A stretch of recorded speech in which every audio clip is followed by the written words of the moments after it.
नमस्ते दोस्तों, मैं हूं नितिन और आप देख रहे हैं नितिन स हॉन्टेड नाइट। आज मैं आपको एक ऐसी सच्ची घटना सुनाने जा रहा हूं जिसने मेरी रूह कंपा दी थी।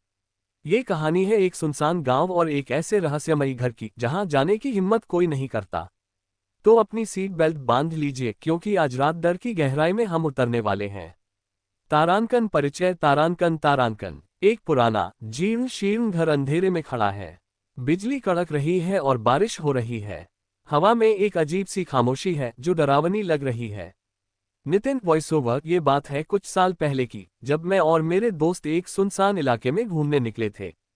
हमें नहीं पता था कि हमारी यह छोटी सी यात्रा हमारी जिंदगी का सबसे डरावना अनुभव बनने वाली है। दृश्य एक। यात्रा की शुरुआत। तीन दोस्त नितिन, समीर और प्रिया एक पुरानी जीप में यात्रा कर रहे हैं। वे हंसते बोलते हुए हैं, माहौल हल्का फुल्का है। समीर, यार नितिन, ये तू हमें कहाँ ले आया? यहाँ तो सिर्फ जंगल ही जंगल है। प्रिया, हाँ नितिन, मुझे तो थोड़ी डर भी लग रही है। नितिन, अरे डरो मत। मैंने सुना है कि यहाँ एक बहुत पुराना और खूबसूरत मंदिर है। हम वहीं जा रहे हैं।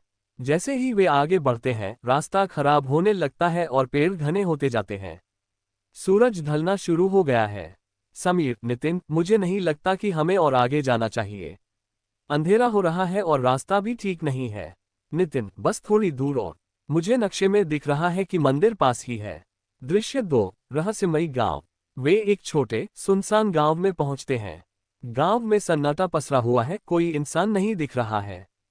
घर पुराने और टूटे हुए हैं। प्रिया, नितिन, ये कैसा गांव है? यहाँ कोई है ही नहीं। समीर, मुझे कुछ ठीक नहीं लग रहा है। हमें वापस चलना चाहिए। नितिन, रुको, मैं किसी से पूछता हूँ। नितिन जीप से उतरकर एक पुराने घर के दरवाजे पर दस्तक देता है। कोई जवाब नहीं आता। अचानक एक बूढ़ा आदमी एक कोने से निकलता है, उसकी आंखें लाल हैं। बूढ़ा आदमी, तुम लोग यहाँ क्या कर रहे हो? चले जाओ यहाँ से, ये जगह ठीक नहीं है। नितिन, बाबा, हम तो बस मंदिर जा रहे थे। क्या आप बता सकते हैं मंदिर कहाँ है?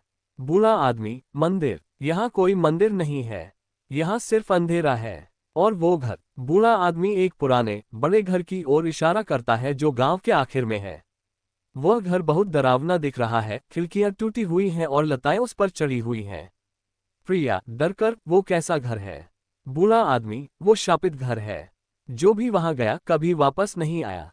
बूढ़ा आदमी अचानक गायब हो जाता है। समीर, नितिन, अब तो पक्का वापस चलो। मुझे ये सब बहुत डरावना लग रहा है। नितिन, कुछ सोचते हुए, नहीं समीर, मुझे लगता है कि इस घर में कोई राज है। हमें पता लगाना चाहिए। प्रिया, तुम पागल हो गए हो नितिन। नितिन, बस थोड़ी देर के लिए। हम सिर्फ देखेंगे और वापस आ जाएंगे। दृश्य तीन। शापित घर में प्रवेश। वे तीनों हिचकिचाते हुए उस शापित घर की ओर बढ़ते हैं। हवा में एक अजीब सी गंध है। दरवाजे पर पुरानी जंजीरें लगी हुई हैं।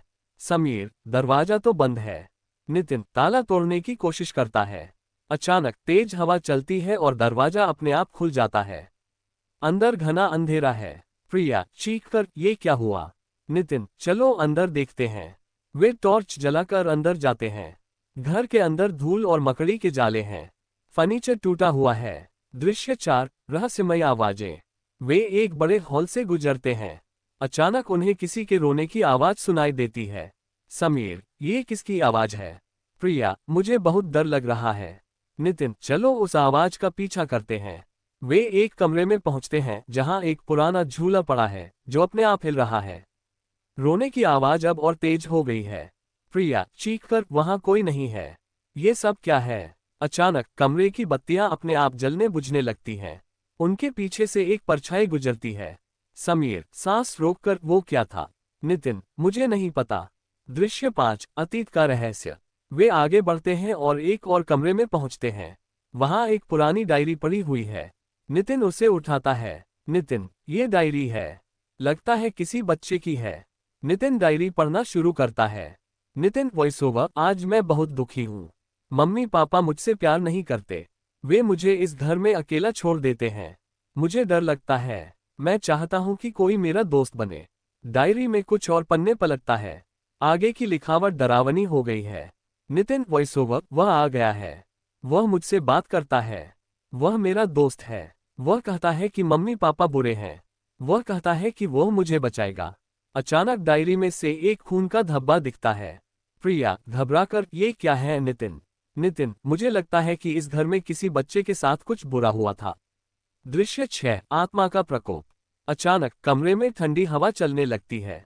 चीजें अपने आप गिरने लगती हैं। एक डरावनी हंसी सुनाई देती है।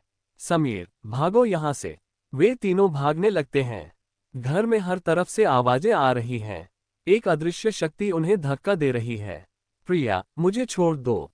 एक पल के लिए प्रिया को एक छोटी लड़की की परछाई दिखती है जो उसे घूर रही है।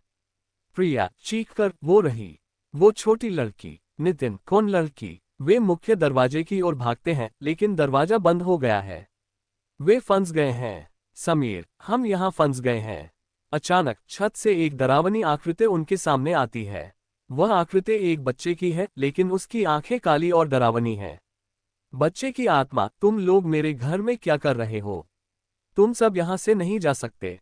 आत्मा उन पर हमला करने की कोशिश करती है। वे किसी तरह खुद को बचाते हुए दरवाजे को तोड़ने की कोशिश करते हैं। दृश्य 7, अंत और मुक्ति। नितिन को याद आता है कि डायरी में लिखा था कि बच्चे को मुक्ति चाहिए थी। वह जोर से चिल्लाता है, NITIN, हम तुम्हें कोई नुकसान नहीं पहुंचाएंगे। हम तुम्हें मुक्त करेंगे। हमें बताओ तुम्हें क्या चाहिए। आत्मा एक पल के लिए रुक जाती है। वह अपने टूटे हुए झूले की ओर इशारा करती है। नितिन, तुम्हें अपने झूले में शांति चाहिए। आत्मा हाँ में सिर हिलाती है। नितिन, समीर और प्रिया मिलकर उस झूले को ठीक करते हैं।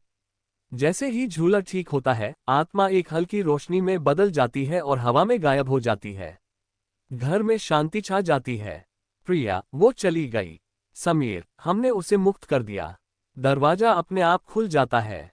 वे तीनों हांफते हुए बाहर निकलते हैं। सूरज निकलने लगा है और अंधेरा छट रहा है। नितिन वॉइस ओवर, उस दिन हमने सिर्फ एक भूतिया घर नहीं खोजा था बल्कि एक ऐसी आत्मा को मुक्ति दी थी जो सालों से भटक रही थी। उस घटना ने हमें सिखाया कि कभी कभी सबसे डरावनी चीजें भी सिर्फ दर्द और अकेलेपन की तलाश में होती हैं। तारांकन तारांकन आउट्रो तारांकन तारांकन। नितिन कैमरे के सामने बैठा है, उसके चेहरे पर अभी भी उस रात का डर दिख रहा है। नितिन, तो दोस्तों, ये थी मेरी आज की हॉरर स्टोरी। मुझे उम्मीद है कि इसने आपको रात को जागने पर मजबूर कर दिया होगा। आपको क्या लगता है उस बच्चे के साथ क्या हुआ होगा? मुझे कमेंट्स में जरूर बताएं। और हाँ, अगर आपको ऐसी और भी डरावनी कहानियां सुननी है तो मेरे चैनल नितिन स हॉन्टेड नाइट को सब्सक्राइब करना न भूलें और बेल आइकॉन को भी दबा दें ताकि आप मेरी कोई भी नई कहानी मिस न करें। मिलते हैं अगली बार।